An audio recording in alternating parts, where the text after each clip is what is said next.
Hello అండి, అందరికీ నమస్కారం. కచ్చిపి టాక్స్ ఛానల్కి స్వాగతం. నా పేరు దీప్తి. మనం సూర్యదేవర రామ్మోహన్ రావు గారు రాసిన విజయం అనే నవలని చెప్పుకుంటున్నాం. ఇంతకు ముందు భాగంలో ఏం జరిగిందంటే, ఎయిర్ ఫోర్స్ అధికారి చౌదరికి ఎస్ఐ సుధీర్ ఎడారిలో జరిగిన విషయమంతా క్లుప్తంగా వివరించాడు. సిద్ధార్థ ఉగ్రవాదులతో చేతులు కలిపాడని తెలిసింది. వందన, ఆకాష్లు ఒక ఒంటె మీద రెహమాన్, సిద్ధార్థ వెళ్తున్న జీపుల్ని ఫాలో అవ్వడానికి ట్రై చేస్తున్నారు. రిక్కీ ఒక జీపును సంపాదించి వందన, ఆకాష్లకు హెల్ప్గా వాళ్ళను వెతుక్కుంటూ తను వెళ్తున్నాడు. ఇంతవరకు మనం తెలుసుకున్నాం. ఆ తర్వాత కథ ఏం జరగబోతుందో ఈ రోజు భాగంలో తెలుసుకుందాం. ఇక లేట్ చేయకుండా మనం నవలని మొదలు పెట్టేద్దాం. ఓసిని, ఆగవే బాబు, పానకంలో పుడకలా దిక్కుమాలిన వాన, నువ్వెక్కడ దాపురించావే? ఈ ఎడారిలో నువ్వు ఎంత కురిసి మాత్రం ఎవరిని ఉద్ధరిస్తావని? ఊళ్లకు ఊళ్ళు నీళ్లు లేక అల్లాడుతున్నా అటు మాత్రం తొంగి చూడవు. బ్లడీ రైన్ అంటూ దారుణంగా విసుక్కున్నాడు రిక్కీ. రిక్కీయే కాదు, ఆ పరిస్థితిలో ఎవరున్నా విసుక్కుంటారు. ఎడారిలో మరీ ఇంత భారీ వర్షాన్ని ఎప్పుడు చూడలేదతను. ఏనుగు తొండాలతో నీరు కుమ్మరిస్తున్నట్టుగా ఏకదాటిగా పడుతూనే ఉంది. జీప్ ఫ్రంట్ గ్లాస్ లేదు, తనే షూట్ చేశాడు. మరీ ఇంతగా ఇబ్బంది ఎదురవుతుందంటే అద్దాన్ని షూట్ చేయకుండా డైరెక్ట్గానే డ్రైవర్ని చంపి ఉండేవాడు. ఈదురుగాలికి వర్షం నీళ్లు చెళ్ళున ముఖాన్ని తాకుతున్నాయి. జీపును వేగంగా పోనీయటం కష్టంగా ఉంది. ఉన్నది జీపులో అయినా నిలువునా తడుస్తున్నాడు. కళ్లల్లో పడుతున్న వాననీటిని మాటిమాటికి తుడుచుకోవాల్సి వస్తోంది. అయినా పెద్ద ఆఫీసర్లై ఉండి వాళ్ళిద్దరికీ అంత కంగారేమిటి? సమయానికి వాళ్ళకి ఒంటెను సాయం అందించింది తను. తీరా తను జారి పడిపోయినా కూడా గమనించకుండా తమ దారిన వెళ్ళిపోయారు. సమయానికి ఆ రెహమాన్ గాడి మనుషులు రాబట్టి లక్కీగా తనకి జీప్ దొరికింది. లేకపోతే వానలో, ఎడారి భూముల్లో తను పిచ్చి కుక్కలా నడవవలసి వచ్చేది.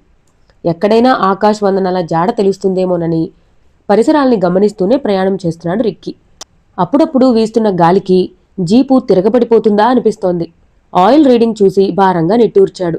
ఆయిల్ రిజర్వ్లో పడి చాలాసేపైంది. అది ఎంటీకి వచ్చేస్తోంది. మహా అయితే 5-6 కిలోమీటర్ల దూరానికి మించి ముందుకు పోలేడు. ఆ తర్వాత ఏం చేయాలన్నదే సమస్య. జీప్లో స్పేర్గా ఆయిల్ క్యాన్ ఏదీ లేదు. ఆలోచిస్తూనే జాగ్రత్తగా జీప్ని పోనిచ్చాడు. తనకు ఎగువన ఆకాశ్ వందనాలు ఎంత దూరంలో ఉన్నారో తెలియదు. రెహమాన్ వర్గాన్ని వాళ్లు నిలువరించారో లేదో తెలియదు. తన వంతు సాయం చేయాలనే బయలుదేరాడు. కానీ అనుకున్నదొకటి, జరిగింది ఒకటి అయింది. అసలు తను దారి తప్పాడేమోనన్న అనుమానం కూడా ఇప్పుడిప్పుడే కలుగుతోంది. ఎంతగా వర్షం పడుతున్నా ఎడారి ఇసుక మీద చుక్క నీరు కూడా కనిపించటం లేదు. పడింది పడినట్టుగా ఇసుకలో ఇంకిపోయింది వాననీరు. బొరియల్లో ఉండలేక ఆరు బయట గుంపులుగా తిరుగుతున్న ఎడారి నక్కలు జీప్ సౌండ్ విని దూరంగా పరుగులు తీస్తున్నాయి. మరో 5 నిమిషాల ప్రయాణం తర్వాత కొంత దూరంలో సడన్గా అతనికి కంటపడింది ఒక టెంట్. తనకి కుడిపక్కగా ఒక ఎత్తైన చోట ఉంది. రంగురంగుల గుడారం. బయట 4 ఒంటెలు నిలబడున్నాయి. ఆ గుడారాన్ని చూడగానే రిక్కీకి ప్రాణం లేచి వచ్చినట్టయింది. ఆకలి గుర్తొచ్చింది. తినడానికో తాగటానికో తన దగ్గర ఏమీ లేదు. ఈ వర్షంలో కాస్త రొట్టె తిని వేడివేడి ఛాయ్ తాగితే అంతకన్నా ఏం కావాలి? ఎవరో ప్రయాణికులు అక్కడ మకాం చేశారు. 4 ఒంటెలు కనిపిస్తున్నాయి కాబట్టి ఖచ్చితంగా 5-6 ప్రయాణికులు ఉండొచ్చని అనిపించింది. ఎడారిలో ప్రయాణించేవాళ్లు అక్కడి పరిస్థితులు రిక్కీకి కొత్తేమీ కాదు. సహజంగా మామూలు టైంలో అయితే నైస్గా వాళ్లతో చేరి నమ్మకంగా ఉన్నట్టుండి అందినంత దోచుకుపోవటం రిక్కీ అలవాటు. కానీ ప్రస్తుతం ఆకాశ్ వందనాలను కలుసుకునే ప్రయత్నంలో ఉన్నాడు కాబట్టి దొంగతనం ఆలోచన అతడికి లేదు. ప్రస్తుతానికి ఒక రొట్టె ముక్క, కొంచెం టీ దొరికితే చాలని జీప్ని అటు మళ్లించాడు. జీపుని 3 గజాల ఎత్తున్న ఏటవాలు స్లోప్ వెంట పైకి పోనిచ్చాడు. అక్కడి నుండి సువిశాలంగా ఎర్రని కార్పెట్ పరిచినట్టుంది ఇసుక తిన్నె. జీప్ను ఎడంపక్కకు మళ్లించి గుడారం వైపు పోనిచ్చాడు. ఎందుకైనా మంచిదని సరిగ్గా గుడారానికి 10 గజాల యువతలగా జీపు ఆపాడు. గన్ భుజాన వేసుకుని జీప్ దిగాడు. గుడారం వంక చూశాడు. లెక్క ప్రకారమైతే జీప్ సౌండ్ వినగానే ఎవరో ఒకరు బయటకి తొంగి చూడాలి. కానీ అలాంటి సూచన ఏదీ లేదు. చక్కగా 4 పక్కల నేలకు పాతిన విశాలమైన గుడారం. ఎంట్రన్స్ నుంచి ముందుకి 6 అడుగుల పొడవున పోర్టికో మాదిరిగా క్లాత్ ఏర్పాటుంది. వర్షం నీరు ఎంట్రన్స్లోకి పోకుండా ఆపుతోందది. నిలువున వర్షంలో తడుస్తూనే వడివడిగా అక్కడికి చేరుకున్నాడు. ఇప్పుడు వర్షం నీరు అతడి మీద పడ్డం లేదు. తల విదిలించి కళ్ళు తుడుచుకుంటూ ఎవరు, లోపలెవరున్నారు అంటూ పిలిచాడు. గట్టిగానే పిలిచాడు. కానీ లోపల నుంచి సమాధానం లేదు. హలో, ఎవరు లోపల అంటూ డోర్ కర్టెన్ తొలగించి లోనికి చూశాడు. చూసిన మరుక్షణమే బాప్రే అంటూ మెరుపులా ఎగిరి వెనక్కి దూకాడు. ఆ వెంటనే ఒక లేడీ పొడవాటి కత్తి పుచ్చుకుని కర్టెన్ తొలగించి ఎంట్రన్స్లోకి వచ్చి నిలబడింది. అదృష్టం కొద్దీ వెనక్కి దూకాడు. కానీ లేదంటే ఆ కత్తి తన ముఖాన్ని చీరేసి ఉండేది. ఆమె వంక చూశాడు. సుమారు 50 సంవత్సరాల వయసు, రాజస్థానీ గ్రామీణ యువతి. ఎర్రగా, లావుగా, బలిష్టమైన అంగసౌష్ఠవం. నుదుట అర్ధరూపాయంత బొట్టు, పాపిట సింధూరం, చేతులకి దంతపు గాజులు, అద్దాలు పొదిగిన లంగా జాకెట్టు, తలమీద చెంకీ చున్నీతో చాలా హుందాగా, సీరియస్గా ఉంది. కత్తి వాటంగా పట్టుకుని ఉరిమి చూసింది. వెళ్ళిపో, తక్షణం నీ దారిన వెళ్ళిపో, లేదంటే నీ తల నరికి చంపేస్తాను అని అరిచింది. ఇది అన్యాయం. అంత తప్పు నేనేం చేశాను? నా వల్ల మీకేం అపకారం జరగదు. కాస్త రొట్టె ముక్క, టీ ఇస్తే మీకు పుణ్యం వస్తుంది. నా దారిన నేను వెళ్ళిపోతాను. నా పేరు రిక్కీ అంటూ తన గోడు విన్నవించుకున్నాడు. అయినా కరిగిపోలేదు ఆ లేడీ. నువ్వు రిక్కీవో మక్కీవో నాకెందుకు? ఇక్కడ మేం తప్ప మగాళ్ళు లేరు. నిన్ను లోపలికి అనుమతించను. తక్షణం వెళ్ళిపో, కత్తి జులిపిస్తూ ఆర్డర్ చేసింది. రిక్కీకి అర్థం కాలేదు. మగాళ్ళు లేరు అంటే లోపలంతా ఆడాళ్లనేగా అర్థం. ఎంతమంది ఉన్నారు? ఏమిటి కథ? అయినా ఇది మాటలతో కరిగిపోయే మనిషి కాదు అనుకుంటూ తన గన్ అందుకున్నాడు. గన్ చూడగానే బాప్రే అని అరుస్తూ వెనక్కి గెంతింది ఆమె. నేను మర్యాదగా అడిగాను. నువ్వేమిటి చంపుతాను నరుకుతాను అంటున్నావు? ఆకలవుతోందంటే అన్నపూర్ణలకు రాజస్థాన్లో లోటు లేదు. కానీ నీలాంటి గెయ్యాళి ఆడాళ్ల మూలంగా ఆ మంచి పేరు కాస్త మట్టి కొట్టుకుపోతుంది. పద, లోపలికి పద అంటూ కరుగ్గా హెచ్చరించాడు. నువ్వా తుపాకీ దించరా అబ్బాయి, నాకు భయం వేస్తోంది అరిచిందామె. నువ్వా కత్తి దించు, నాకు భయంగా ఉంది మరి అన్నాడు. సరి అంటూ కత్తి పక్కన పడేసింది. గుడ్డ ఆంటీ, లోనకు పదమరి అడిగాడు. ఆంటీ అంటున్నావు, అత్తననుకుంటున్నావా, పిన్నమ్మననుకుంటున్నావా? నాకు అత్త వరస ఓకే, టేకిట్ అంటూ గన్ ఆమె చేతుల్లో పెట్టి లోనకు అడుగుపెట్టాడు. లోపల చూడగానే అతడి కళ్ళు విశాలమయ్యాయి. లోన ముద్దుగుమ్మలు ముగ్గురు తీరిగ్గా కూర్చుని చపాతీలు లాగిస్తున్నారు. చపాతీ, ఆలూ కర్రీ. పక్కన కిరోసిన్ స్టవ్ మీద పెనంలో చపాతీ రోస్ట్ అవుతోంది. ఒక పళ్లెంలో అరడజను రెడీగా ఉన్నాయి చపాతీలు. అది కూడా కాదు, ఎడారిలో పూచిన కలువ పూలల్లా ఈ అందాల భాములు ఎలా వచ్చారో అర్థం కాలేదు. రిక్కీని చూసి ముసిముసిగా నవ్వుతున్నారు వాళ్లంతా.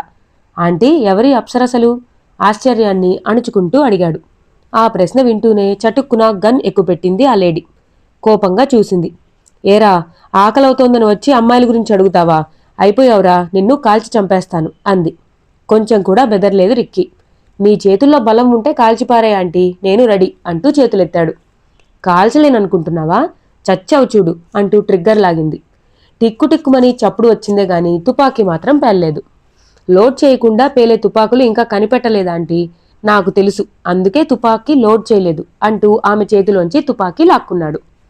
ముగ్గురులోనూ అందంగా ఉన్న అమ్మాయి చేతిలో ప్లేట్ లాక్కుని తను తినడం ప్రారంభించాడు. వాళ్లంతా ఆశ్చర్యంతో అతన్ని చూడడం ఆరంభించారు.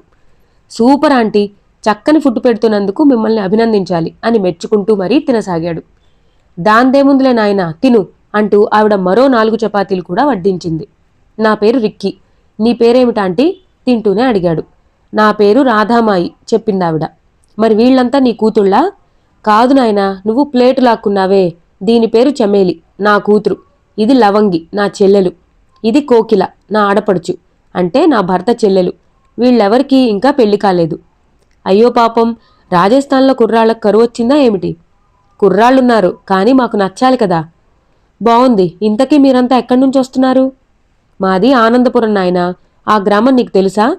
తెలియకేమిటాంటీ, ఇక్కడి దక్షిణంగా ఉందా గ్రామం.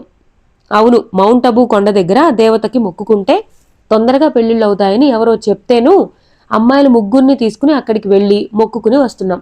మాయదారి వానకే ఇక్కడ చిక్కుబడిపోయాం. అదేమిటాంటీ, మరి వెంట మగాళ్ళెవరూ రాలేదా? మగాళ్ళు వెంట రాకూడదట నాయనా. అలాగా.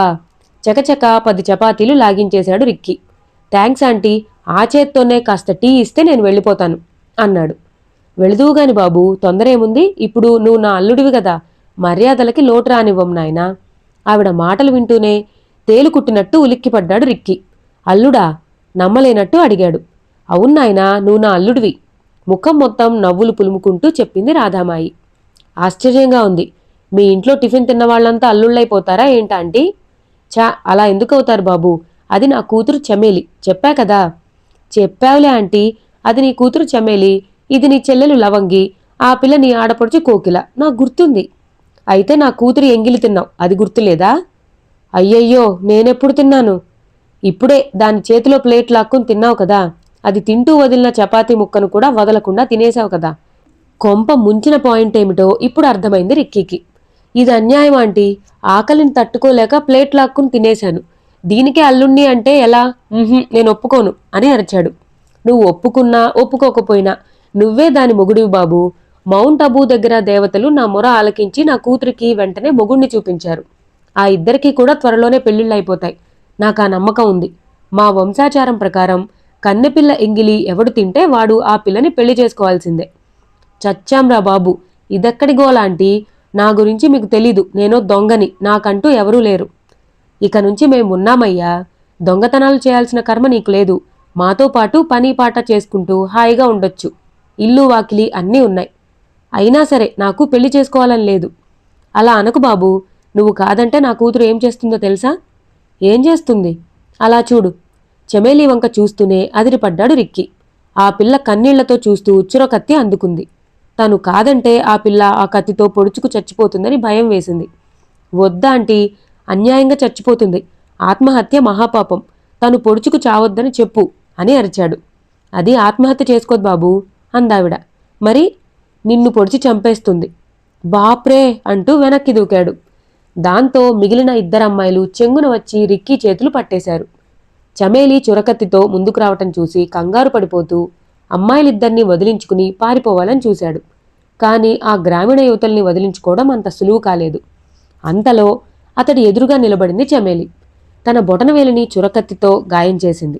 ఆ నెత్తురుతో అతడి నుదుట తిలకం దిద్ది అదే వేలితో తన నుదుట కూడా నెత్తురు తిలకం దిద్దుకుంది. రాధామాయి కుంకుమ భరణ తెచ్చి రిక్కీకి అందించింది. నా కూతురికి బొట్టు పెట్టు అంది. బొట్టు పెడితే వదిలేస్తారా అడిగాడు. అలాగే అంది. చమేలికి బొట్టు పెట్టాడు. ఆమె తన పాపిట సింధూరం ఉంచుకుంది. వంగి అతడి పాదాలకు నమస్కరించింది. ఇప్పుడు చమేలి నీ భార్య అయింది. మీ పెళ్లి జరిగిపోయినట్టే అంది రాధామాయి. నన్ను చంపేస్తున్నన్నావు కోపంగా అడిగాడు. పెళ్లి చేసుకున్నావుగా, చెప్పిన మాట వినకపోతే చంపేస్తుంది. ఓర్దేవుడో, తెలియక వచ్చి బుక్కైపోయాను. ఇంతకీ అన్నీ నువ్వే మాట్లాడుతున్నావా అంటే చమేలి మాట్లాడదా? అది మాట్లాడలేదు బాబూ, మూగది. అంత అందమైన యువతి మూగపిల్ల అంటే నమ్మలేకపోయాడు. ఆమె వెంక చూశాడు. అవును అన్నట్టు చూస్తూ కళ్ళు తుడుచుకుందామె. అతడి చేయి పుచ్చుకుని లాగి కూర్చోపెట్టి పక్కన కూర్చుంది. రిక్కీకి ఒకటే తొందరగా ఉంది.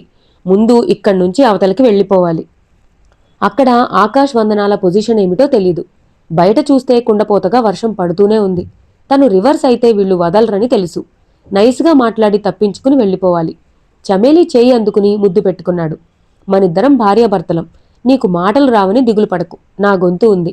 ఏ కష్టం రాకుండా చూసుకుంటాను అన్నాడు. అతడి మాటలకు అంతా సంతోషించారు. రాధామాయి కండెన్స్డ్ మిల్క్తో చక్కటి టీ తయారు చేసి ఉంది. టీ తాగాడు. ఆంటీ, నా ఫ్రెండ్స్ ప్రమాదంలో ఉన్నారు. నేను వెళ్ళాలి. వారం రోజుల్లో నేను మీ ఇంటికొస్తాను. నా జీపులో పెట్రోల్ అయిపోవచ్చింది.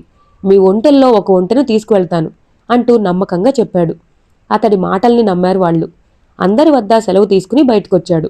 బలంగా ఉన్న ఒక ఒంటెను ఎక్కి దాన్ని ముందుకు దౌడు తీయించాడు. అతడి ఉద్దేశాన్ని అర్థం చేసుకున్నట్టు ఆ ఒంటె వేగం అందుకుంది. అతడు కనుమరుగు కాగానే లేడీస్ అంతా తిరిగి గుడారంలోకి వెళ్ళిపోయారు. మూగపిల్ల చమేలి అదృష్టానికి వాళ్లంతా సంతోషించారు. వస్తున్నారు, వాళ్ళిటే వచ్చేస్తున్నారు.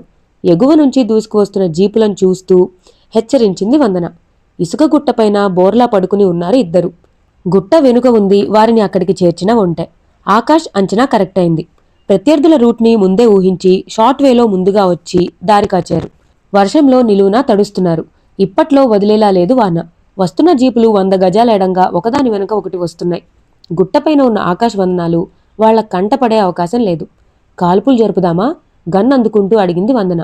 వద్దు, బాంబులున్న బాక్స్ వెనక జీపులో ఉంది. మన టార్గెట్ ఆ బాక్స్. కాల్పులు జరుపుతూ కూర్చుంటే వాళ్ళు మనల్ని కవర్ చేసేస్తారు చెప్పాడు. అయితే ఏం చేద్దాం? ముందుగా బాక్స్ మనం స్వాధీనం చేసుకోవాలి. బాక్స్ ఉన్న వెనుక జీప్ మీదకు నేను వెళ్తున్నాను. అది మరీ డేంజర్. వాళ్ళు నిన్ను కాల్చి చంపేస్తారు. దేశం కోసం నా ప్రాణాలు పోయినా లెక్క చేయను. నువ్వు సీన్లోకి ఎంటర్ కావద్దు. ఒంటె మీదకు వెళ్ళిపో. లేదు లేదు, పోలీసుల పని చేసేది కూడా దేశం కోసమే. ఆ సంగతి నువ్వు మర్చిపోయి మాట్లాడకు. వందన, ప్లీజ్ లిజన్. మనం వాదులాడుకుని వాళ్ళని మిస్ అయితే తిరిగి పట్టుకోవటం కష్టం. నువ్వు నా వెనక రావద్దు, ఓకే? ఆకాష్ని వారించటం ఎలాగో వందనకే అర్థం కాలేదు. ఇంతలో జీపులు 2 ఆ గుట్టను సమీపించాయి. సిద్ధార్థ, రెహమాన్లు ప్రయాణిస్తున్న మొదటి జీపు గుట్టను చుట్టి ముందుకు వెళ్ళిపోయింది. దానికి 100 గజాల వెనగ్గా వస్తోంది రెండో జీపు. బాక్స్ అందులో ఉంది. డ్రైవర్ కాక అందులో నలుగురున్నారు. అటాక్ చాలా ఫాస్ట్గా జరగాలి, లేదంటే ముందు పోతున్న రెహమాన్ వర్గానికి అనుమానం కలిగే అవకాశం ఉంది. జీప్ క్రమంగా మలుపు వద్దకు వచ్చేసింది. అప్పుడు చాలా వేగంగా గుట్టపై నుంచి కిందకి దొర్లాడు ఆకాష్. అలా దొర్లుతూనే జీప్ డ్రైవర్ని షూట్ చేశాడు. హోరున వర్షంలో గన్ సౌండ్ దూరానికి వినబడే అవకాశం లేదు. ఆ ధైర్యంతో గన్ ప్రయోగించాడు ఆకాష్. అతడి అంచనా 100% సక్సెస్ అయింది. Jeep driver కిక్కురుమనలేదు. స్టీరింగ్ మీదకు వాలి ప్రాణాలు వదిలేశాడు. ఉన్నట్టుండి ఏం జరిగిందో జీప్లో వాళ్లకు అర్థం కాలేదు. అర్థమయ్యే లోపల సుడిగాలిలా దూసుకొచ్చాడు ఆకాష్. గన్ ఎక్కుపెట్టే ఛాన్స్ ఇవ్వలేదు వాళ్లకి. ఇద్దర్నీ దారుణమైన పంచులతో కొట్టి చంపేశాడు. శవాన్ని వేగంగా జీప్లోంచి లాగి బయటపడేశాడు. వాళ్ల తుపాకులు జీప్లో వేసుకుని స్టీరింగ్ అందుకున్నాడు. జీప్ స్టార్ట్ చేసి రూట్ మార్చి ఎడం పక్కగా దూకించాడు. గుట్ట మీద వందన జరిగిందంతా చూస్తూనే ఉంది. తను అతడితో వెళ్లిపోవాలనే ఉద్దేశంతో జీప్ ఎక్కాలని కిందకి జారుకుంటూ వచ్చింది. కానీ ఆమె గుట్ట దిగేసరికి ఆకాష్ వేగంగా వెళ్లిపోయాడు. ఆమె పిలిచినా పట్టించుకోలేదు. కావాలనే తనను అవాయిడ్ చేశాడనిపించింది ఆమెకు. ముఖం కోపంతో ఎర్రబడింది. యూ చీటర్, లయర్, నన్ను వదిలేసిపోతావా? నీ సంగతి చెప్తా అంటూ వేగంగా పరిగెత్తి తన ఒంటెను చేరుకుంది. పైకెక్కి కూర్చుని కళ్ళాలు బిగించి బలంగా తన్నింది. అంతే, ఒక్కసారిగా ఆకాష్ జీప్ వెళుతున్న దిశలో దౌడు ఆరంభించింది అది. ఈ లోపల రెహమాన్ వర్గం ప్రయాణిస్తున్న మొదటి జీపు కొంత దూరం ముందుకు వెళ్లిపోయింది. వాళ్లు రావటం లేదు అని అరిచాడు వెనుక కూర్చున్న అనుచరుల్లో ఒకడు. ఇంకా రాకపోవడమేమిటి? ఆ గుట్టల మధ్య ఆగిపోయారా? ఏం జరిగిందక్కడ? అరిచాడు రెహమాన్. అదే అర్థం కావటం లేదు, వెళ్ళి చూస్తే మంచిది, మరొకడు సలహా ఇచ్చాడు. తిప్పండి, జీప్ని వెనక్కి తిప్పండి త్వరగా అని అరిచాడు రెహమాన్. జీప్ వెనక్కి తిరిగింది. వచ్చిన మార్గంలో ముందుకు సాగింది. నాకేదో డౌట్గా ఉంది రెహమాన్, ఆ జీపును వదిలి ముందుకు రావటం పొరపాటైందనుకుంటా అన్నాడు సిద్ధార్థ. ఏమై ఉంటుంది? ఇక్కడ శత్రువులెవరున్నారని? మంత్రం వేసిన ఆకాష్ గాని పోలీసులు గాని మనకన్నా ముందు ఇక్కడికి రాలేరు అన్నాడు ధీమాగా రెహమాన్. అయినా సిద్ధార్థ మనసు కీడును శంకిస్తూనే ఉంది.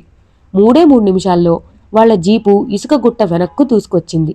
అక్కడి దృశ్యం చూడగానే అవాక్కైపోయారంతా. జీప్ ఆగి ఆగకముందే ఆయుధాలు అందుకుంటూ జీపులోంచి దూకేశారు. ఎదురుగా జీపు డ్రైవర్తో సహా తమ వాళ్ళ 5గురు శవాలుగా పడి ఉన్నారక్కడ. అణుబాంబులు 2 ఉంచిన తమ బాక్స్తో సహా జీప్ మాయమైంది. అది చూడగానే సిద్ధార్థ మండిపడ్డాడు. చూశావా, మన అజాగ్రత్త ఎంత పనిచేసిందో చూశావా?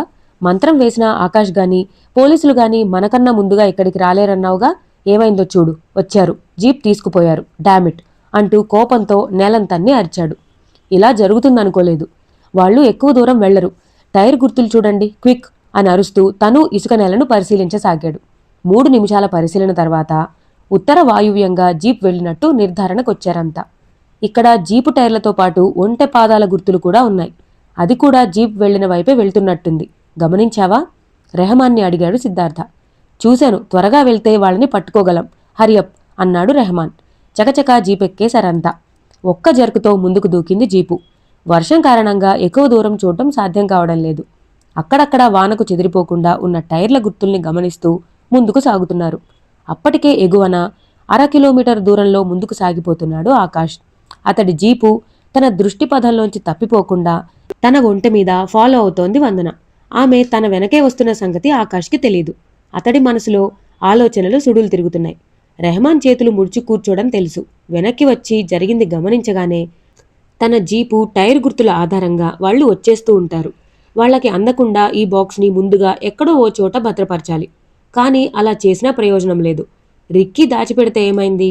ఆ దేశద్రోహి సిద్ధార్థ తన దగ్గర పరికరం సాయంతో బాక్స్ని కనిపెట్టి తవ్వి తీసేస్తాడు. సో బాక్స్ను దాచిపెట్టడంతో తన బాధ్యత తీరదు. మాటు వేయాలి. వాళ్ళు బాక్స్ కోసం రాగానే సిద్ధార్థ చేతిలో పరికరాన్ని నాశనం చేయాలి. వాళ్ల మీద అటాక్ చేసి ఫినిష్ చేయాలి. అందుకే అనువైన చోటు కోసం గాలిస్తూ జీప్ను వేగంగా పోనిస్తున్నాడు. అతడి ఉద్దేశం ఏమిటనేది సర్కిల్ వందన మల్హోత్రాకి తెలీదు. తనను విడిచి వెళ్లిపోతున్న ఆకాష్ మీద పీక వరకు కోపం ముంచుకొస్తోంది ఆమెకు. ఆ కోపంలో తన వెనుక రెహమాన్ వర్గం బాక్స్ కోసం వెతుకులాడుతూ ఇటే వస్తుంటారనే సంగతి కూడా ఆమెకు గుర్తుకు రాలేదు. సరిగ్గా ఇదే టైంలో పెద్ద మెరుపు మెరిసింది. దిక్కుల అంచుల్ని తాగే మెరుపు తీగలు, కళ్ళు మిరుమిట్లు గొలిపే కాంతి. ఆ వెనకే ఎడారి అంచుల్ని ప్రతిధ్వనింపజేస్తూ చెవులు దిబ్బళ్ళు వేసేంతగా దారుణమైన ఉరుము శబ్దం. అక్కడికి సమీపంలోనే ఒక ఇసుక గుట్ట మీద పడింది పిడుగు. అంతే, బాంబు తాకిడికి చెల్లా చెదురైనట్టు ఇసుక గుట్ట చెల్లా చెదురైంది. అదే క్షణంలో పిడుగు శబ్దాలకి, మెరుపుల కాంతికి భయంతో వణికిపోయిన వందన మల్హోత్రా తనకు తెలియకుండానే స్పృహ తప్పి ఒంటె మోపురం మీద అలాగే వాలిపోయింది. పిడుగుపాటుకు బెదిరిపోయిన ఒంటె పిచ్చి పట్టినట్టు ఎగిరెగిరి చిందులేస్తూ రూటు మార్చి తోచిన దిక్కుగా పరుగు ఆరంభించింది. తమాషా ఏంటంటే అది అటు తిరిగి ఇటు తిరిగి 10 నిమిషాల తర్వాత రెహమాన్ జీపుకు అడ్డం వచ్చేసింది. బ్యాడ్ టైం అంటే ఇదే. వందనా టైం బాగా లేనట్టుంది. అందుకే శత్రువు చేతికి పట్టుబడింది. ఆ ఒంటె మీద పడున్నది లేడీ పోలీస్ ఆఫీసర్లా ఉంది. ఆ ఒంటెను ఆపండి అంటూ హుకుం జారీ చేశాడు రెహమాన్. మనం అనవసరంగా టైం వేస్ట్ చేస్తున్నాం అనుకుంటున్నాను. అవతల ఆకాష్ పారిపోతున్నాడు గుర్తు చేశాడు సిద్ధార్థ విసుగ్గా. ఎక్కడికి పోతాడు? వాడితో ఉన్న సర్కిల్ లేడీ ఇదేనని డౌట్గా ఉంది. అదే నిజమైతే దీన్ని అడ్డం పెట్టుకుని వాణ్ణి కార్నర్ చేయొచ్చు.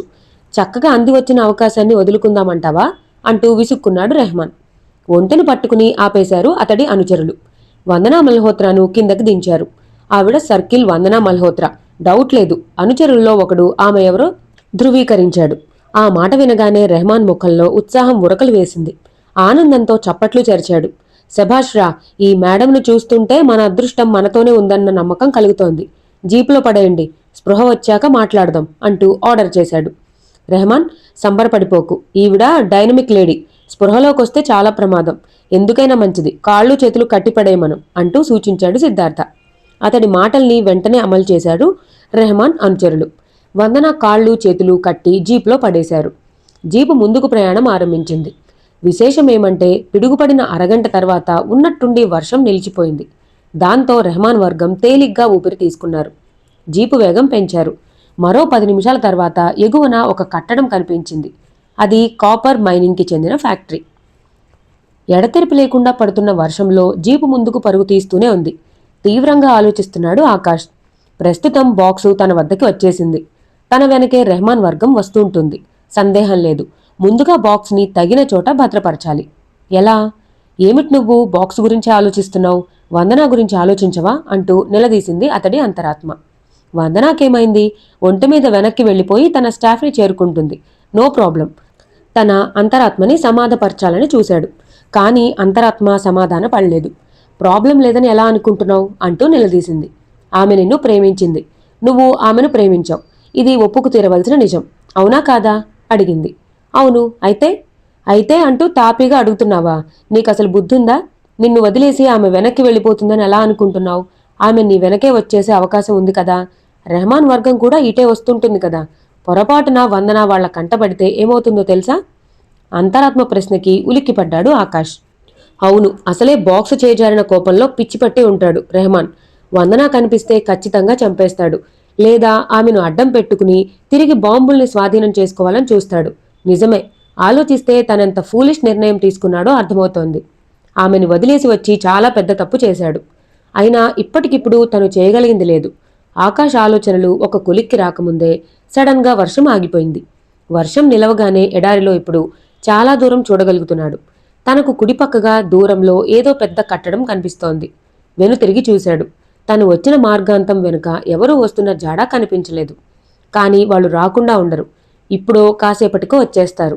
జీపును దూరంగా కనిపిస్తున్న కట్టడాల దిశకు మళ్లిస్తూ ఉలిక్కిపడ్డాడు. కారణం? మీటర్లో నీడిల్ ఆయిల్ ఎంటీ కావస్తున్నట్టు సూచిస్తోంది. ఇక జీపులో తను 2 లేదా 3 కిలోమీటర్ల దూరానికి మించి ముందుకు పోలేడు. ఈ లోపలే ఆగిపోయినా ఆగిపోవచ్చు. తను త్వరగా సేఫర్ ప్లేస్కు చేరుకోవాలి. జీపు వేగం పెంచుతూ ఎగువన కట్టడాల వంక చూశాడు. అవి ఏమై ఉంటాయి? ఏదో ఫ్యాక్టరీలా ఉంది. ఈ ఎడారి ప్రాంతంలో అదేం ఫ్యాక్టరీ? 10 సెకండ్ల తర్వాత గుర్తుకొచ్చింది ఆకాష్కి. వార్లో కాపర్ మైనింగ్ ఉండేది. రాగి గనులు. ఎస్, రాగి లోహం లభించే ప్రాంతం. ఈ ప్రాంతంలో ఇసుక పొర చాలా పల్చన. దిగువ భూమిలో కాపర్ లభిస్తుంది. బ్రిటిష్ హయాంలో ఇక్కడ రాగి కోసం తవ్వకాలు కొంత జరిపినప్పటికీ ఏవో సాంకేతిక కారణాల వలన పనులు నిలిపివేశారు. స్వాతంత్రం వచ్చిన తర్వాత ఒక విదేశీ సంస్థ సహకారంతో ఇక్కడ తవ్వకాలు జరపడంతో పాటు మట్టి నుంచి కాపర్ను సపరేట్ చేయడానికి కాస్టింగ్కి ఫ్యాక్టరీ యూనిట్ని కూడా స్థాపించారు. పక్కన రైవా పేరుతో చిన్న నది ఉంది. వర్షాకాలం తప్ప మిగతా కాలాల్లో నీరు ఉండేది కాదు. ఈ ఫ్యాక్టరీ కోసం ఎగువన సింధు నదికి చెందిన ఒక ఉపనది నుంచి కాలువను రైవా నదికి అనుసంధానం చేసి వాటర్ సమస్య తీర్చారు. ఇలా 10 ఏళ్ల పాటు ఇక్కడ ఫ్యాక్టరీ నడిచింది. వందలాది మంది కార్మికులు గనుల్లోనూ ఫ్యాక్టరీలోనూ పనిచేసేవారు. ఇక్కడికి రోడ్డు వసతి కూడా ఏర్పడింది.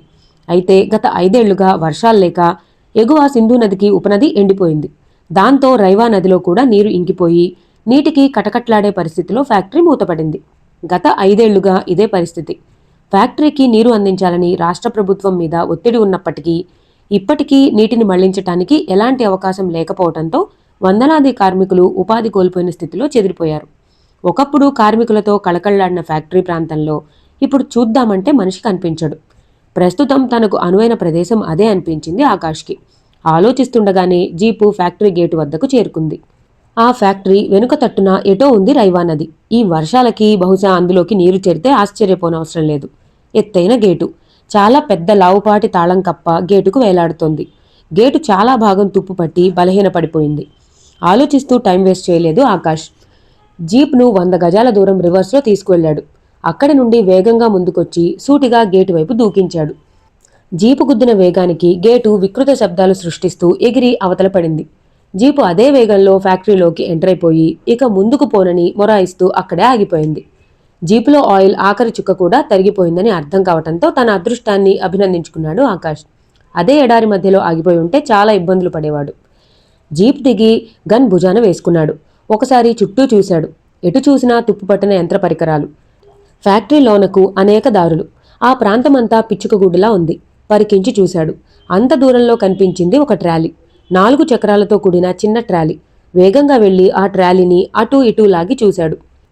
చక్రాలు వికృత శబ్దాలు సృష్టిస్తున్నాయి కానీ కండిషన్ లోపం లేదు. కానీ లాగటానికి దానికి హ్యాండిల్ లేదు. ఆ ప్రాంతంలో తిరిగి ఒక తాడు సంపాదించాడు. గుప్పెడు లావున దృఢమైన పగ్గం అది. అయితే చాలా కాలంగా అక్కడ పడి ఉంది కాబట్టి తెగిపోకుండా ఎంతవరకు ఆగుతుందో చెప్పటం కష్టమే. ఆ పగ్గాన్ని ట్రాలీకి కట్టి దాన్ని జీపు వద్దకు లాక్కొచ్చాడు. జీపులో భద్రంగా ఉంది బాక్సు. అణుబాంబులు 2 ఆ బాక్స్ లోపల డబుల్ భద్రంగా ఉన్నాయి. బరువైన బాక్స్ను జీప్లోంచి జాగ్రత్తగా లాగి ట్రాలీ మీదకు చేర్చాడు ఆకాష్. సువిశాలమైన factory shed. బయట వర్షం ఆగిపోయినప్పటికీ వాన నీరు ఫ్యాక్టరీలోనకు ప్రవహించి అక్కడక్కడా నీరు నిలిచి ఉంది. ఆకాష్ ఉద్దేశం ఒక్కటే, ఇప్పుడు కాకుంటే కొంతసేపటి తర్వాతైనా రెహమాన్ వర్గం తన కోసం వెతుక్కుంటూ ఇక్కడికి వచ్చేస్తారు. బాక్స్ వాళ్ల కంట పడకూడదు. ముందు బాక్స్ని అనువైన చోట దాచి తరువాత వాళ్ల కోసం వెయిట్ చేయాలి. ఆలోచించే పనిలేదు. అవసరమైతే సిద్ధార్థతో సహా అందర్నీ ఫినిష్ చేసైనా బాక్స్ని కాపాడాలి. ఈ గొడవల్లో తనతో ఉంటే వందనా మల్హోత్రాకు క్షేమం కాదని ఆలోచించే ఆమెను అక్కడే వదిలి తన దారిన తను వచ్చేశాడు. ఆలోచిస్తూనే ట్రాలీని ఎదురుగా ఉన్న సొరంగంలాంటి ప్రదేశంలోకి లాక్కుపోయాడు ఆకాష్. వందనాకు స్పృహ వచ్చింది. తను ఎక్కడుంది, ఏం జరిగింది కూడా గుర్తురాలేదామెకు. కళ్ళు మండుతున్నాయి. తలంతా దిమ్ముగా ఉంది. పిడుగు శబ్దం ఇంకా చెవుల్లో ప్రతిధ్వనిస్తూనే ఉంది. కళ్ళు మూసుకున్న స్థితిలో ఏం జరిగింది గుర్తు చేసుకోవటానికి ప్రయత్నించింది. 50 సెకండ్ల తర్వాత ఒక్కొక్కటిగా జరిగిన సంఘటనలు గుర్తుకొచ్చాయి. తను పిడుగుపాటుకు తెలివి తప్పింది. స్పృహ కోల్పోతున్న సమయంలోనే ఒంటె బెదిరి తోచిన దిక్కుగా పరుగు తీసింది. అయితే ఆ తర్వాత ఏం జరిగింది? బయట వర్షం నిలిచిపోయింది. తను జీపులో పడింది. తన కాళ్ళు చేతులు బంధింపబడ్డాయి. మై గాడ్, తను రెహమాన్ వర్గానికి చిక్కలేదు కదా! ఈ అనుమానం రాగానే ఆమె చెల్లించిపోయింది. చటుక్కున కళ్ళు తెరిచి చూసింది. జీప్ రన్నింగ్లో ఉంది. చుట్టూ అరడజన్ మంది గన్స్తో కూర్చున్నారు. సీట్లో తను వాళ్ల కాళ్ల దగ్గర పడుంది. ఆ దృఢకాయల మధ్య ఎయిర్ ఫోర్స్ యూనిఫామ్ వైట్ దుస్తుల్లో కూర్చున్న యువకుణ్ణి చూడగానే వాణ్ణి సిద్ధార్థగా గుర్తించిందామె. అతడు తన కళ్లల్లోకే చూస్తున్నాడు. ఆమె కళ్ళు తెరవటం చూసి చిన్నగా నవ్వాడతను. వెల్, నీకు స్పృహ వచ్చిందని నాకు తెలుసు మేడం. లేచి కూర్చోండి అంటూ ఆమె జబ్బ పుచ్చుకుని లాగి కూర్చోపెట్టాడు. మిస్టర్ సిద్ధార్థ, నీలాంటి దేశద్రోహి చేతికి నేను చిక్కుతానని ఊహించలేదు. నన్నింకా ఎందుకు ప్రాణాలతో ఉంచారు? కిల్మి అంది ఆవేశంగా. సారీ మేడం, ఎవరి ప్రాణాలు అనవసరంగా తీసే ఉద్దేశం మాకు లేదు.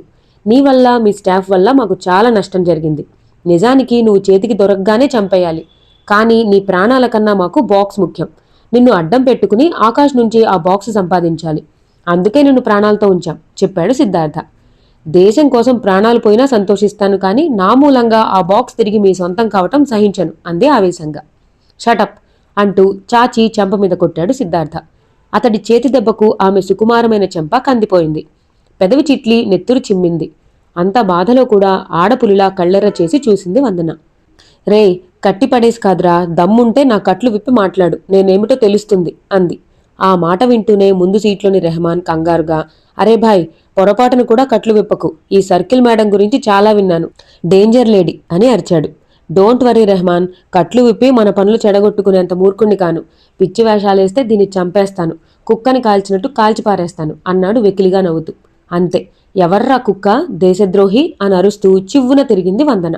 అలా తిరుగుతూనే కట్టి ఉన్న తన కాళ్లతోనే బలంగా తన్నింది సిద్ధార్థ గుండెల మీద. అతడు ఊహించని దాడి ఇది. కెవ్వున అరిచాడు. కాళ్ల వెంబడే ఎగిరి జీప్లోంచి బయటపడిపోయాడు. సడన్ బ్రేక్తో ఆగిపోయింది జీపు.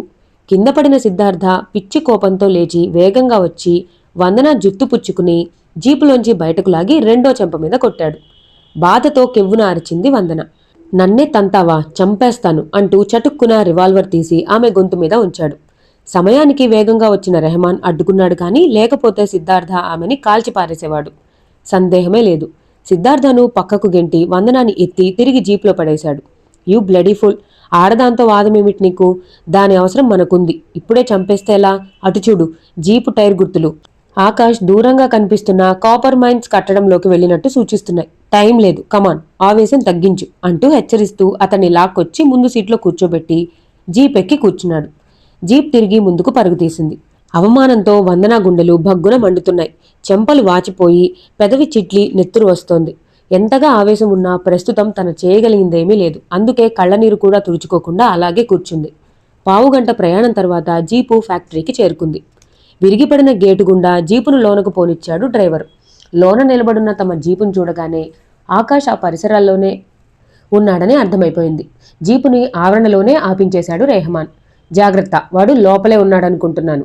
అటాక్కి రెడీగా ఉండండి, ఆమెను జాగ్రత్తగా తీసుకురండి అంటూ హెచ్చరిస్తూ తన గన్ అందుకున్నాడు. వందన కాళ్ళు చేతులకున్న కట్లు విప్పేశారు అనుచరులు. ఆమె జబ్బ పట్టుకుని కణతలకు రివాల్వర్ గురిచేశాడు సిద్ధార్థ. పారిపోవాలనే పిచ్చి ప్రయత్నాలు చేయకు, చచ్చిపోతాం. పద. అరే రెహమాన్ భాయ్, ఆకాష్తో నేను డీల్ చేస్తాను, మీరు అలర్ట్గా ఉండండి, మూవ్ అంటూ వందనాను నడిపిస్తూ ముందుకు దారి తీశాడు సిద్ధార్థ. ఏమిటి నువ్వు డీల్ చేసేది? నన్నిలా చూస్తే ఆకాష్ నిన్ను వదలడు అంది అతడితో నడుస్తూనే వందన. ఆ మాటలకి ఆశ్చర్యంగా చూశాడు సిద్ధార్థ. ఏమిటి అంత భరోసా? మీ ఇద్దరి మధ్యన ఏముంది? లవ్వా అంటూ పెళ్ళున నవ్వాడు. ఇంతవరకు ఏ అమ్మాయి మా వాడికి నచ్చలేదు. రాజస్థాన్ అందాలన్నీ పుణికిపుచ్చుకుని బెంగళూరు గులాబీలా ఉన్నావు. వాడిలో ఏం చూసి లవ్ చేశావు? షటప్. ఫ్యాక్టరీ లోతట్టు ప్రాంతానికి వచ్చేశారు అంతా. ఎటు చూసినా నిశ్శబ్దం రాజ్యం చేస్తోంది. ఆకాష్ పెద్దగా పిలిచాడు సిద్ధార్థ. నువ్వు మా కళ్ళు కప్పి తప్పించుకుపోలేవు. నీ లవ్వర్ సర్కిల్ వందన ఇప్పుడు మా బందీగా ఉంది. మర్యాదగా బాక్స్ అప్పగించి ఆమెను కాపాడుకో, లేదంటే దీన్ని చంపేస్తాను అంటూ బిగ్గరగా అరిచాడు. అతడి గొంతుతో ఆ ప్రాంతం మారుమోగింది. కానీ ఆకాష్ నుంచి బదుల్లేదు. ముందుకు నడుస్తూనే తిరిగి తిరిగి అరిచాడు సిద్ధార్థ. నిజానికి ఆ సమయంలో వాళ్లకి కొంత దూరంలోనే గుహలాంటి చీకటి ప్రాంతంలో ఉన్నాడు ఆకాష్. వాళ్లంతా వస్తారని తెలుసు. ఊహించిన దానికన్నా ముందుగానే వచ్చారు వాళ్ళు వస్తే ఏం చేయాలో ఒక పథకం సిద్ధం చేసుకునే కూర్చున్నాడు అతను. కానీ వందన వాళ్ల చేతిలో చిక్కటంతో కొత్త సమస్య ఏర్పడింది. మామూలుగా అయితే వాళ్ళందర్నీ లోనకు రానిచ్చి అకస్మాత్తుగా దాడి చేయడం అతని ప్లాను. కానీ తను ఏదైతే జరగకూడదనుకున్నాడో అక్షరాలా అదే జరిగింది. వందన వాళ్లకు పట్టుబడింది. దాంతో తన పథకంలో మార్పులు తప్పనిసరి అయింది. అందుకే 5 నిమిషాల వరకు సైలెంట్గా ఉండిపోయాడు. వాళ్లంతా వందనాన్ని తీసుకుని ముందుకు వస్తున్నారు. ఆకాష్ వాళ్ళని గమనిస్తూ చీకటి ప్రాంతంలోంచి పైభాగానికి ఎక్కి కూర్చున్నాడు. అతడి ప్లాన్ ఏమిటో తెలియక రెహమాన్ వర్గం ముందుకొస్తోంది. ఆకాష్ తిరిగి అరిచాడు సిద్ధార్థ. మిస్టర్ సిద్ధార్థ పెద్దగా పిలిచాడు ఆకాష్. అతడి గొంతు ఆ ప్రాంతంలో మారుమోగింది. ఆకాష్ ఎక్కడ ఉంది కనిపెట్టడం వాళ్ళకి సాధ్యం కాలేదు. నువ్వు మిత్రద్రోహివే కాదు, దేశద్రోహివి. కనిపించగానే నిన్ను చంపేయాలనుకున్నాను. కానీ నీ అదృష్టం బావుండి వందన మీకు చిక్కింది. ఆమెకు అపకారం చేస్తే మిమ్మల్ని క్షమించను అని అరిచాడు. నువ్వు మర్యాదగా ఆ బాక్స్ మాకు అప్పగించు, వందనాన్ని క్షేమంగా నీకిచ్చేస్తాం. చాటు నుండి మాట్లాడటం కాదు, కమౌట్ హెచ్చరించాడు సిద్ధార్థ. డోంట్ వర్రీ, అలాగే ముందుకు రండి, నేను మీకు కనిపిస్తాను. నిర్భయంగా రావచ్చు, వందన మీతో ఉంది. నేను మిమ్మల్ని ఏం చేయలేను, నిస్సందేహంగా ముందుకు రండి. ఆకాష్ మాటల్లో అసత్యం లేదనిపించింది. అయినా అడుగులో అడుగు వేస్తూ ముందుకు సాగాడు. ఆ ప్రాంతమంతా మసక వెలుగుతో నిండి ఉంది. ఆ దారి డౌన్కి పోతోంది. ఏటవాలుగా దిగువకు సాగుతోంది. అక్కడికి 100 గజాల దూరం డౌన్కి వెళ్ళాక ఆ దారి తిరిగి పైకి ఏటవాలుగా పోతోంది. ఆ డౌన్ ఏరియాలోనే రెడీగా ఉంది ట్రాలీ. ఆ ట్రాలీ మీద ఉంది బాక్సు. ఆ మసక వెలుగులో కూడా బాక్స్ని రెహమాన్ వర్గం గుర్తుపట్టింది. ఆ బాక్సు సమీపంలోనే ఆకాష్ ఉన్నాడనుకున్నారు అంతా. నిశ్శబ్దంగా కిందకి నడుస్తున్నారు. ఇంతలో కిరకిరలాడుతూ ఎక్కడో చప్పుడైంది. గలగలమంటూ గొలుసుల శబ్దం వినిపించింది. ఉలిక్కిపడి వాళ్లంతా తిరిగి చూసే లోపల గొలుసు పట్టుకుని వేలాడుతూ సుడిగాలిలా గాలిలోంచి దూసుకొచ్చేశాడు ఆకాష్. వస్తూనే సిద్ధార్థాని రెహమాన్ని చెరో తన్ను తన్నాడు. వాళ్ళిద్దరూ చెరో పక్క పడిపోయారు. ఏం జరిగిందో వాళ్ళకి అర్థమయ్యే లోపల గద్ద తన్నుకుపోయినట్టు వందనాన్ని తనతో ఎగరేసుకుపోతూ కాల్పులు జరిపాడు ఆకాష్. రెహమాన్ వర్గంలో ఇద్దరు అనుచరులు చావు కేకలతో ఆ ప్రాంతం మారుమోగింది. మిగిలిన వాళ్లు పక్కకు దూకి ప్రాణాలు కాపాడుకున్నారు. వాళ్లు గన్స్ ఎక్కుపెట్టే లోపల ఆకాష్ వందనాతో సహా వచ్చి ట్రాలీ దగ్గర వాలిపోయాడు. వందన ఆర్ యు ఓకే అడిగాడు. ఆమెకు చాలా కోపంగా ఉంది. అయినా ఓర్పు వహిస్తూ అంది. కమాన్, ట్రాలీతో మనం అవతలకు వెళ్ళిపోవాలి. వాళ్ల వైపు కాల్పులు జరిపి వాళ్లు ముందుకు రాకుండా చూడు అంటూ గన్ ఆమెకిచ్చి ట్రాలీ పగ్గం అందుకున్నాడు. ఆమె కాల్పులు ఆరంభించింది. అటునుంచి వాళ్లు కాలుస్తున్నారు. ఆకాష్ తాడు పుచ్చుకుని బలంగా ట్రాలీని లాగుతూ స్లోపు వెంట పైకి ప్రయాణం ఆరంభించాడు. తను కూడా తాడు పట్టుకుని లాగుతూ అతడికి సహకరిస్తూనే ప్రత్యర్థులు ముందుకు దూసుకురాకుండా కాల్పులు కొనసాగిస్తోంది వందన. కాల్పుల శబ్దాలతో ఆ ప్రాంతం మారుమోగుతోంది. బరువుగా స్లోపు ఎక్కుతోంది ట్రాలీ. అయితే ఒక్కోసారి మనం అనుకున్నట్టు అంతా జరగదు. ఒక్కోసారి మనం ఊహించని సంఘటనలు జరిగిపోతుంటాయి. ఇప్పుడు అలాంటి సంఘటనే అక్కడ చోటు చేసుకుంది. ఇంచుమించు స్లోపు పైకి సమీపించేశారు ఆకాష్ వందనాలు. ఇంతలో ట్రాలీకి కట్టిన తాడు కిరకిరలాడింది. ఏనాటిదో చివికిన పగ్గం అది. ట్రాలీ బరువుకి లాగలేక పుట్టుక్కున తెగిపోయింది. తాడు తెగటంతో ఆ ట్రాలీ అక్కడ క్షణం కూడా ఆగలేదు. కొంపలు మునిగిపోతున్నట్టు చక్రాలు దడదడ శబ్దాలు సృష్టిస్తుండగా స్లోపు డౌన్లోకి పరుగు ఆరంభించింది. ఓ షిట్ అంటూ నుదురు రుద్దుకున్నాడు ఆకాష్. మై గాడ్, దాన్ని ఆపు ఆకాష్ అంటూ దాని వెనకే పరుగెత్తబోతున్న వందనాన్ని వెనక్కి లాగేశాడు ఆకాష్. ఇప్పుడు దాన్ని ఆపటం అంటే ప్రాణాల మీదకి తెచ్చుకోవటమే. మనం పారిపోవడం మంచిది, కమాన్ అంటూ హెచ్చరించాడు. అతడు ఊహించింది కరెక్టే. ట్రాలీ దిగువకు రావటం చూడగానే రెహమాన్ వర్గం ఏం జరిగింది ఊహించేసింది. ఆకాష్ వందనాలు బాక్స్ కోసం వెనక్కి రాకుండా అక్కడే కథం చేసే ఉద్దేశంతో రెహమాన్ అనుచరులు 6 దారుణంగా కాల్పులు జరుపుతూ ట్రాలీని తప్పించుకుని స్లోప్ మీదకు దూసుకొస్తున్నారు. కోపంతో మరో 2 షూట్ చేసి చంపింది వందన. తరువాత ఆకాష్ వెంట తను పరుగు ఆరంభించింది. తమ వెనక ఏం జరుగుతోంది ఇక వాళ్లకి తెలియదు. రెహమాన్ అనుచరుల నుంచి తప్పించుకోవడానికి అటు తిరిగి ఇటు తిరిగి అలుపు వచ్చేలా పరుగు తీసి చివరకు ఒక ఓపెన్ ప్లేస్ని చేరుకున్నారు. అక్కడ దిగువన సుడులు తిరుగుతూ ప్రవహిస్తోంది రైవా నది. కురిసిన వర్షాలకు నదిని వరద తాకింది. తప్పించుకోవడానికి ఇద్దరికీ మరో దారి లేదు. వెనకాల రెహమాన్ అనుచరులు దగ్గర పడుతున్నారు. ఇక ఆలోచించలేదిద్దరు. వందన చేయి పుచ్చుకున్నాడు ఆకాష్. అంతే, ఒకేసారి కుప్పించి ఎగిరి నదిలోకి దూకేశారిద్దరు. ఏమిట్రా వాళ్ళు ఎంతకీ తిరిగిరారు? కాల్పుల చప్పుళ్లు కూడా వినిపించడం లేదు. పక్కవాణ్ణి చూస్తూ విసుగ్గా అడిగాడు రెహమాన్. ఆ ఒక్కడూ తప్ప మిగిలిన 1/2 మంది అనుచరులు ఆకాష్ వందనల మీద కాల్పులు జరుపుతూ వాళ్ళని తరుముకుంటూ వెళ్లిపోయారు. వెళ్లిన వాళ్లు 10 నిమిషాలైనా వెనక్కి తిరిగి రాకపోవడంతో అనుమానంగా అడిగాడు రెహమాన్. అదే అర్థం కావటం లేదు, నే వెళ్ళి చూసిరానా అని అడిగాడు వాడు. ఆ మాటలు వింటున్న సిద్ధార్థ కూర్చున్న చోటు నుంచి లేచి యువతలికి వస్తూ అక్కర్లేదు, వెళ్ళక్కర్లేదు అన్నాడు. మన వాళ్లకు భయపడి ఆ సర్కిల్ వందన ఆకాష్లు లోన చాలా దూరం పారిపోయి ఉంటారు. వాళ్ల దగ్గర అమ్యూనిషన్ కూడా అంతగా లేదు. మన వాళ్ళు ఖచ్చితంగా వాళ్ళని చంపేసి తిరిగి వస్తుంటారు. తిరిగి తనే చెప్పాడు. నాకు నమ్మకం లేదు, వాళ్ళంత సులువుగా చచ్చే మనుషులు కాదు. మన అదృష్టం బాగుండి పగ్గం తెగిపోవడంతో ట్రాలీతో సహా బాక్స్ వెనక్కి వచ్చేసింది, కానీ లేకపోతే వాళ్లే కాదు, బాక్స్ కూడా లభించేది కాదు అన్నాడు రెహమాన్. డోంట్ వరీ రెహమాన్ భాయ్, విజయం మనదే, మనం విన్ చేస్తాం. అందుకే బాక్స్ తిరిగి మన చేతుల్లో పడింది. డౌటే వద్దు. ఈ పాటికి వాళ్ళిద్దరినీ మన వాళ్ళు ఫినిష్ చేసి ఉంటారు ధీమాగా అన్నాడు సిద్ధార్థ. అంతలో స్లోపు అవతల నుంచి ఎవరో పరిగెత్తుకు వస్తున్నట్టు చప్పుళ్లు వినిపించాయి. ఎందుకైనా మంచిదని గన్స్ ఎక్కుపెట్టి అనుచరుడితో సహా 3 రెడీగా ఉన్నారు.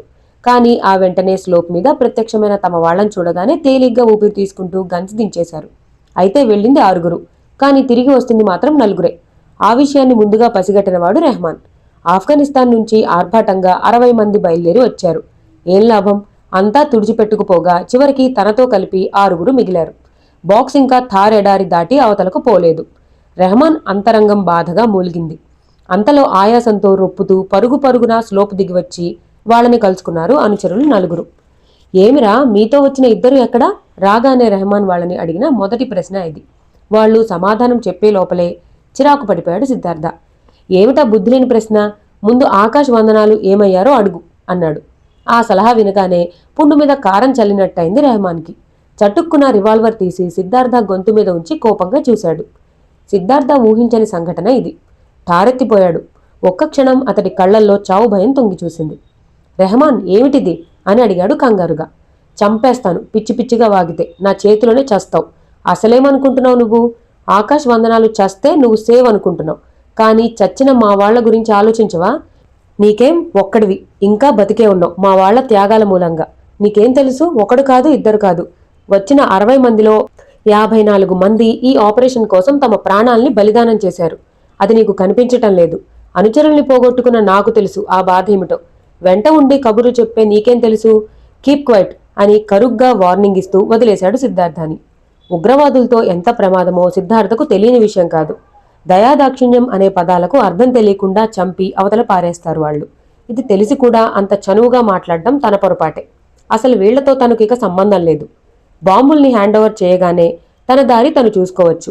కానీ ఇవాళ కాకపోతే రేపు నిజం బయటపడగానే తన లైఫ్ ఫినిష్ అయిపోతుంది. ఈ లోపలే తను దేశం విడిచి వెళ్ళిపోవాలి.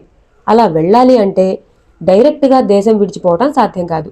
వీళ్లతో కలిసి బోర్డర్ దాటి అవతలకు వెళ్ళిపోతే అటు నుంచి ఎలాగో ఆస్ట్రేలియాకు జంప్ అయిపోవచ్చు. అందుకే ఇంకా వీళ్లనే తను అంటిపెట్టుకుని ఉన్నాడు. రెహమాన్ కటువుగా హెచ్చరించటంతో అక్కడి నుండి ఎడంగా వెళ్లిపోయి నిలబడ్డాడు సిద్ధార్థ. రెహమాన్ అనుచరుల వంక చూసి తన ప్రశ్నను రిపీట్ చేశాడు. ఎక్కడ్రా వాళ్ళిద్దరూ ఎక్కడా అని అడిగాడు. వాళ్ళిద్దరూ కాల్పుల్లో చనిపోయారు చెప్పాడు ఒకడు. ఆకాశ్ వందనాలేమయ్యారు? నదిలో దూకేశారు. నదిలో నీళ్లున్నాయా? ఈ వర్షాలకి నది పొంగి పొర్లుతోంది. కాల్పులు జరుపుతూ మేం తరుముకెళ్ళాం. ఈ మార్గం నది అంచుకుపోతోంది. అటూ ఇటూ దారి లేదు. వాళ్ళిద్దరూ దూకేశారు. వరద నీటిలో కొట్టుకుపోయారు. బ్రతకటానికి ఛాన్స్ లేదు. బ్రతుకుతారు, వాళ్ళు ఇండియన్స్ కదా, మొండిఘటాలు. దేశభక్తి, శౌర్య ప్రతాపాలు నరనరాన జీర్ణించుకుపోయిన మొండిఘటాలు. వరద నీరు వాళ్ళని చంపుతుందంటే నాకు నమ్మకం లేదు. వాళ్ళు తిరిగి మన దారికి అడ్డం వచ్చే లోపల మనం చాలా దూరం వెళ్ళిపోవాలి. ముందు ఇక్కడి నుంచి బయటకు పోవాలి. పదండి, ట్రాలీని తోసుకురండి అంటూ సిద్ధార్థ వద్దకు వచ్చాడు. అనుచరులు 5 ట్రాలీని నెట్టుకుంటూ బయలుదేరారు. రెహమాన్ సిద్ధార్థ భుజం మీద చేయి వేశాడు. ఏమిటి బ్రదర్, కోపం వచ్చిందా అడిగాడు నవ్వుతూ. సిద్ధార్థ పెదవి విప్పలేదు. సారీ యార్, నీ కోపం రావటం సహజం. కానీ నా స్థానంలో ఉండి నువ్వు ఆలోచించు. ప్రతి విషయాన్ని నువ్వు తేలిగ్గా తీసుకోవటం నాకు నచ్చలేదు. అనుచరుల్ని పోగొట్టుకున్న బాధ నా గుండెల్ని మండిస్తోంది. నీకు తెలుసా, యోధాన యోధులు ఖుస్రు, అన్సారీ, వసీం మాలిక్, అలీఖాన్, రఫీ, షఫీ, వాళ్ళంతా ఏమయ్యారు? అందర్నీ పోగొట్టుకున్నాను. నా బాధ వాళ్ళని పోగొట్టుకున్నందుకు కాదు. ఉన్న 5 ఈ బాక్స్ని సరిహద్దులు దాటించడం ఎలాగా అనేది మన ముందున్న సమస్య. ముందు ఈ ఎడారిలోంచి అవతలకు పోవాలి. ఏం చేస్తే బాగుంటుందో చెప్పు అని అడిగాడు. అతడు భుజం మీద చేయేసి క్లోజ్గా మాట్లాడగానే సిద్ధార్థ అలక తీరిపోయింది. చిరునవ్వు నవ్వాడు. సారీ రెహమాన్ భాయ్, నాదే పొరపాటు. ఈ టైంలో మనం గొడవ పడ్డం మంచిది కాదు. It's all right. మనం త్వరగా ఈ ఎడారి నుంచి బయటపడాలంటే ఒకటే మార్గం ఉంది అన్నాడు. ఏమిటా మార్గం? కుతూహలంగా అడిగాడు రెహమాన్. రైలు మార్గం. ఎలా? ఇక్కడికి 10 కిలోమీటర్ల దూరంలో నది అవతల ఉంది జేంపూర్ గ్రామం. అక్కడ రైల్వే స్టేషన్ ఉంది. మనం అక్కడికి చేరుకుని ఏదో రైలు ఎక్కి బికనీర్ చేరుకుంటే చాలు. అక్కడి నుండి సరిహద్దుల వైపు కదలటం సులువు. నువ్వు చెప్పింది బాగుంది, కానీ నది దాటటం అంటే ఎలా? ఎలాగో నేను చెప్తాను. మనం లోనకు వస్తుండగా బయట అనేక డ్రమ్ములు, ఖాళీ డ్రమ్ములు పడుండటం చూశాను. వాటిని కలిపి కట్టి బల్లకట్టులా తయారు చేస్తే జీప్తో సహా మనం నది దాటి వెళ్ళిపోవచ్చు. కమాన్, ఫ్యాక్టరీని చుట్టి వెనుక పక్క నది ఒడ్డుకు వెళ్లి పరిస్థితి గమనిద్దాం. అనుచరులు పైకి నెట్టుకుపోతున్న ట్రాలీని గమనిస్తూ రెహమాన్ సిద్ధార్థాలు వాళ్ళని అనుసరించారు. ఇక్కడతో మన నవలకి ఒక చిన్న బ్రేక్ ఇద్దామండి. తర్వాత ఏం జరగబోతుందో మనం వచ్చే భాగంలో తెలుసుకుందాం. ఈ వీడియో, ఈ నవల మీ అందరికీ నచ్చినట్టయితే నా ఛానల్ని సబ్స్క్రైబ్ చేసుకోండి. Thank you for watching.